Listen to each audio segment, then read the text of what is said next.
சிறுகதை தலைப்பு அம்மா ஒரு கொலை செய்தாள். அம்மா என்றதும் பளிச்சென்று சில நிகழ்ச்சிகள் மட்டுமே நெஞ்சை குத்துகின்றன. அக்கா கல்யாணி அடிக்கடி மயக்கம் போட்டு விழுந்து கொண்டிருந்தாள். புரிந்து கொள்ளும் வயதில்லை எனக்கு. 4 வயது. விடிகாலையில் கண் விழிக்கிறேன். ஏதோ தமுக்கு மாதிரி சத்தம் கேட்கிறது. கதவருகே சென்று பார்க்கிறேன். கல்யாணியை பலகையில் உட்கார்த்தி இருக்கிறார்கள். எதிரே எவனோ கொத்து இலையோட நிற்கிறான். ஆ ஊ என்று சில மாதங்கள் மட்டுமே சிரிப்பு காட்டிய தம்பி பாப்பா நான் இருந்த அறையிலேயே தொட்டிலில் இருக்கிறான். நீரஜச்சி போய் கொண்டு வா என்கிறார்கள் யாரோ. நான் அம்மாவை பார்க்கிறேன். கருநீல புடவை நினைவில் இருக்கிறது. தலைமயிரை முடிந்து கொண்டிருக்கிறாள். என் அறையை ஒட்டிய சின்ன அறையில் அம்மா நுழைகிறாள். தலைப்பை நீக்குகிறாள். கையிலிருந்த சிறு கிண்ணியில் மெல்ல தன் மார்பிலிருந்து பால் எடுக்கிறாள். கண்களில் நீர் கொட்டுகிறது. விடிகாலை இருட்டோடு குளியலறையில் புதைக்கப்பட்டிருக்கும் பெரிய தவளைக்கு அடியில் விறகு வைத்து வெந்நீர் காய்ச்ச அம்மா எழுந்திருக்கிறாள் தினமும். ஒரு நாள் நான் அவளை பார்க்கிறேன். அம்மாவின் தலைமயிர் முடிச்சவிழ்ந்து தொங்குகிறது. குந்தி உட்கார்ந்திருக்கிறாள் அம்மா. கூந்தல் பாதி கன்னத்திலும் பாதி காதின் மேலும் விரிந்து கிடக்கிறது. அடுப்பு பற்றி கொண்டதும் குனிந்து பார்த்த அம்மாவின் பாதி முகத்தில் தீயின் செம்மை வீசுகிறது. அன்று அம்மா சிவப்பு புடவை வேறு உடுத்தியிருக்கிறாள். உற்று பார்த்து கொண்டே இருக்கையில் டக்கென்று அவள் எழுந்து நிற்கிறாள். கூந்தல் முட்டுவரை தொங்குகிறது. விலகியிருந்த தலைப்பினூடே ஊக்குகள் அவிழ்ந்த ரவிக்கை அடியே பச்சை நரம்போடிய வெளேரென்ற மார்பகங்கள் தெரிகின்றன. எங்கிருந்தோ பறந்து வந்து அங்கே நின்ற அக்கினியின் பெண்ணாய் அவள் தோன்றுகிறாள். அவள் அம்மாவா? அம்மாதானா? காளி காளி மகாகாளி பத்ரகாளி நமோஸ்துதே என்ற ஸ்லோகம் ஏன் நினைவுக்கு வருகிறது? அம்மா அம்மா தலையை திருப்பி பார்க்கிறாள். இங்கே என்ன செய்யறாய் அடி? பேச முடியவில்லை. உடம்பு வியர்க்கிறது. வீட்டில் ஹோமம் நடக்கிறது. அம்மாவின் உதட்டின் சிவப்பாலோ குங்குமத்தின் தீட்சண்யத்தாலோ கொழுந்து விட்டெறியும் ஜுவாலையின் பிம்பமே அவளாகப்படுகிறது. அக்னியே ஸ்வாஹா என்று ஸ்வாகாவை நீட்டி முழக்கி நெருப்பில் நெய்யை ஊட்டுகிறார்கள். அந்த ஸ்வாஹா வினும்போது பார்வை நெருப்பின் மீதும் அம்மாவின் மீதும் போகிறது. எண்ணெய் தேய்த்து குளிப்பாட்டுகிறாள் அம்மா. புடவையை தூக்கிச் செருகியிருக்கிறாள். வெளுப்பாய் வளவளவென்று துடை தெரிகிறது. குனிந்து நிமிரும்போது பச்சை நரம்போடுகிறது. அம்மா நீ மாத்திரம் ஏமா இவ்வளவு வெளுப்பு? நான் ஏமா கருப்பு? சிரிப்பு. போடி, உன் அழகு யாருக்கு வரும்? நிகழ்ச்சிகளில் ஒரு சம்பந்தமும் இல்லை. அம்மாதான் அவற்றின் ராணி. அசுத்தங்களை எரித்து கத்தரிக்கும் நெருப்பு அவள். ஒரு சிரிப்பில் மனத்தில் கோடானு கோடி அழகுகளை தோரணமாட வைப்பவள் அவள். சிருஷ்டிகர்த்தா. அவள் மடியில் தலை வைத்து படுக்கும்போது நீண்ட மெல்லிய தன்னென்ற விரல்களால் தடவி உனக்கு டான்ஸ் கற்று தரப்போறேன், நல்ல வாகான உடம்பு என்றோ என்ன அடர்த்தியடி மயிர் என்றோ சர்வசாதாரணமான ஒன்றைத்தான் சொல்வாள். ஆனால் மனத்தில் குள்ளென்று எதுவோ மலரும். அம்மாவை பற்றிய இத்தகைய உணர்வுகளை அம்மாவே ஊட்டினாளா, நானே நினைத்தேனா தெரியவில்லை. என்னுள் பல அழகுகளுக்கு விதை ஊன்றிய போது தன்னுள் அவள் எதை ஸ்தாபித்து கொண்டாளோ தெரியவில்லை. அப்போது 13 வயது. பாவாடைகள் குட்டையாக போக ஆரம்பித்து விட்டன. அம்மா எல்லாவற்றையும் நீளமாக்குகிறாள். அம்மா மடியில் படுக்கும் மாலை வேளை ஒன்றில் எங்கோ படித்த வரிகள் திடீரென்று நினைவு வர நான் அம்மாவை கேட்கிறேன். அம்மா, பருவம்னா என்னம்மா? மௌனம். நீண்ட நேரம் மௌனம். திடீரென்று சொல்கிறாள், நீ இப்படியே இருடிம்மா, பாவாடையை அலைய விட்டுண்டு ஓடி ஆடிண்டு. சித்தி பெண் ராதுவை பெண் பார்க்க வருகிறார்களாம். அம்மா போய்விடுகிறாள் அங்கே. அந்த முக்கியமான நாளில் அம்மா இல்லை. கல்யாணிதான் தீபாவளி அன்று எண்ணெய் தேய்த்து தலைமயிரை அலசி விடுகிறாள். குளியலறையின் ஜன்னல் வழியாக இருள் கலையாத வானம் தெரிகிறது. கல்லூஸ், ரொம்ப சீக்கிரம் எழுப்பிட்டேடி. பட்டாசு சத்தமே கேட்கலையே இன்னும். உனக்கு எண்ணெய் தேய்ச்சிட்டு நானும் தேய்ச்சிக்க வேணாமா? வயசு 13 ஆறுது. எண்ணெய் தேய்ச்சிக்க வராது உனக்கு. குனிடி. கல்யாணிக்கு பொறுமை கிடையாது. தேங்காய் நாரை உரிப்பது போல் தலையை வலிக்க தேய்க்கிறாள் கல்யாணி. கத்திரிப்பூ சாடின் துணியில் அம்மா எனக்கு பாவாடை தைத்திருக்கிறாள் அந்த தீபாவளிக்கு. வழுக்கி கொண்டு தையல் மிஷினில் அது ஓடும்போதே மனம் ஆசைப்பட்டது. அந்த முறை அளவு எடுத்து பாவாடை தைத்தாள் அம்மா. அளவு எடுக்கணும் வாடி, ஒசந்து போயிட்ட நீ. அளவு எடுத்துட்டு நிமிர்கிறாள் அம்மா. 2 இன்ச்சு பெருசாகிடுத்துடி இந்த பொண்ணு. கத்திரிப்பூ சாடின் பாவாடை மற்ற பாவாடைகள் மாதிரி குட்டையாக இருக்காது. வழுக்கி கொண்டு தரையை எட்டும். உழுக்கென்று எழுப்பி நிற்க வைத்து தலையை துவட்டுகிறாள் கல்யாணி. ஷிம்மியை மாட்டிக்கொண்டு பூஜை அறைக்கு பலகை மேல் அடுக்கியிருந்த புது துணிகளில் அப்பா என்னுடையதை தருகிறார். இந்தாடி கருப்பி. அப்பா அப்படித்தான் கூப்பிடுவார். அப்பா அப்படி சொல்லும்போது சில சமயம் கூடத்தில் ஹாவென்று தொங்கும் கண்ணாடி முன் நின்று கொண்டு பார்ப்பேன். அம்மா காதில் எத்தனை அழகு நீ என்று கிசுகிசுப்பதைப் போல் இருக்கும். சரளா வீட்டில் உள்ள கண்ணாடி பெட்டியில் உள்ள மீன் மாதிரி வழுகி கொண்டு போகிறது பாவாடை, வெல்வெட் சட்டை. பொட்டு இட்டு கொண்டு அப்பா முன் போகிறேன். அட பரவாயில்லையே என்கிறார் அப்பா. பட்டாசை எடுத்து முன்னறையில் வைத்துவிட்டு சண்பக மரத்தில் ஏற ஓடுகிறேன். நித்தியம் காலையில் சண்பக மரத்தில் ஏறி பூ பறிப்பது ஒரு வேலை. பூக்குடலையில் பூ நிரப்பி அம்மாவிடம் தந்தால் கொள்ளைப்பூ என்று கண்களை விரித்து அம்மா தன் விரல்களை அதில் அலைய விடுவாள். விரல்களே தெரியாது. சாடின் பாவாடை வழுக்குகிறது. உச்சாணி கொம்பில் ஏற முடியவில்லை. இருட்டு வேறு. இறங்கும் தருவாயில் படேர் என்று வெடிக்கிறது யார் வீட்டிலோ ஒரு பட்டாஸ். உடம்பு நடுங்க மரத்திலிருந்து ஒரு குதி. வீட்டினுள் ஓட்டம். மூச்சு வாங்குகிறது. ஆசுவாசப்படுத்தி கொண்டு முன்னறைக்கு ஓடி என் பங்கு பட்டாசை வெடிக்கிறேன். அப்புறம்தான் பூக்குடலை நினைவு வருகிறது. விடிந்திருக்கிறது.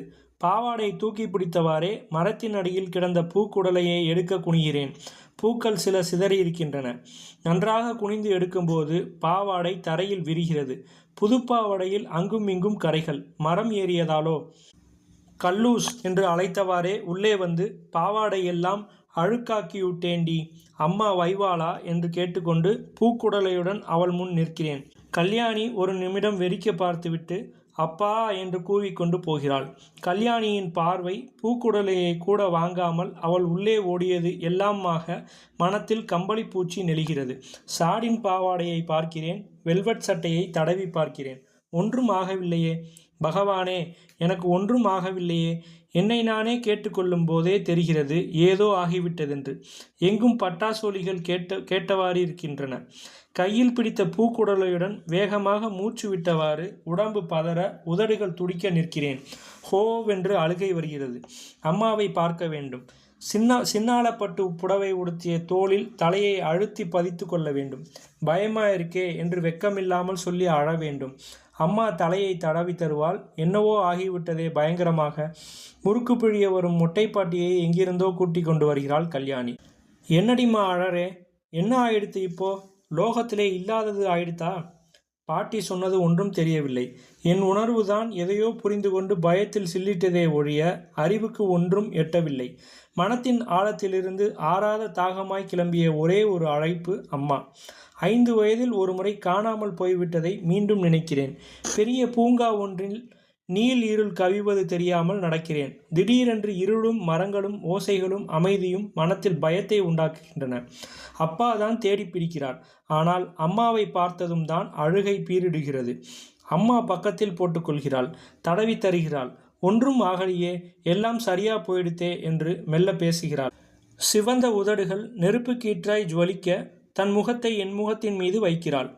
இப்போதும் எங்கேயோ காணாமல் போய்விட்டதைப் போல் அடித்து கொள்கிறது. கீழே உட்கார்ந்து முட்டங்காலில் தலை பதித்து அழுகிறேன். எதுவோ முடிந்து விட்டது போல் தோன்றுகிறது. தியேட்டரில் சுபம் காட்டிய பிறகு எழுந்து வெளியே வருவதைப் போல் எதையோ விட்டுவிட்டு வந்தாற்போல் தோன்றுகிறது. அந்த சமயத்தில் உலக சரித்திரத்தில் எனக்கு ஒருத்திக்கு மட்டுமே அந்த துக்கம் சம்பவித்தது போல் படுகிறது. அத்தனை துக்கங்களையும் வெல்வெட் சட்டை அணிந்த மெல்லிய தோள்கள் மெல்ல சுமையாய் தாங்குவது போல் அழுகிறேன். இருவருமாக இருந்த மாலை வேளைகளில் அம்மா இது பற்றி ஏன் சொல்லவில்லை என்று நினைக்கிறேன். மனத்தை வியாபித்த உணர்வு பயம் மட்டுமே. புது சூழ்நிலையில் புது மனிதர்களுக்கிடையே உண்டாகும் சாதாரண பயம் அல்ல. பாம்பை கண்டு அலறும் மிரளில் அரண்டு போய் வாயடைத்து போகும் பதைப்பு. மனமூளைகளிலெல்லாம் பயம் சிலந்தி வலைகளாக தொங்குகிறது. வெளுத்த உதடுகள் பிளந்து கிடக்க பார்த்த உருவம் மனத்தில் தோன்றுகிறது. மண்டை கல்லில் மோதிவிட்டது. என் முன்னே மென் சிவப்பாய் வழுக்கையாய் நடந்து கொண்டிருந்த தலை திடீரென்று குகைவாய் திறந்து கரும் சிவப்பாய் ரத்தம் பீறிட்டு வந்தது. நிமிடத்தில் ரத்தம் தலையில் கொட்டியது. இரத்தத்தையே வெறித்து பார்த்தேன். சிவப்பு எங்கும் படர்ந்து கண்களிலேயே பாய்ந்து ஓடுவது போல் தோன்றியது. மனம் மீண்டும் மீண்டும் அரற்றியது. ஐயோ, எத்தனை இரத்தம், எத்தனை இரத்தம்! வாயில் ஓசையே பிறக்கவில்லை. இரத்த படுக்கை. கிழவன் வாய் திறந்தது. கண்கள் வெறித்து போனது. நெஞ்சில் துருத்தி கொண்டு நிற்கிறது. இரத்தம் எத்தனை பயங்கரமானது! உதடுகள் வெளுக்க, கைகால் அசைவற்று போக. அம்மா தேவை.